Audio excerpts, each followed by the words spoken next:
حالت میں مر گئے، وہ اگر نجات حاصل کرنی چاہیں اور بدلے میں زمین بھر سونا دیں تو ہرگز قبول نہیں کیا جائے گا۔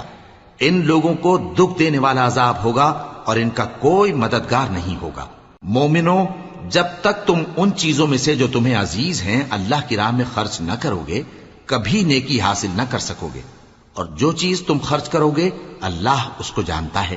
بنی اسرائیل کے لیے تورات کے نازل ہونے سے پہلے کھانے کی تمام چیزیں حلال تھیں بجز ان کے جو یعقوب نے خود اپنے اوپر حرام کر لی تھی۔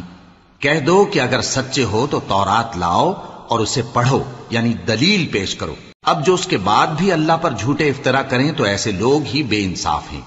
کہہ دو کہ اللہ نے سچ فرما دیا، پس دین ابراہیم کی پیروی کرو جو سب سے بے تعلق ہو کر ایک اللہ کے ہو رہے تھے اور مشرکوں میں سے نہ تھے۔ سب سے پہلا گھر جو لوگوں کی عبادت کرنے کے لیے مقرر کیا گیا تھا وہی ہے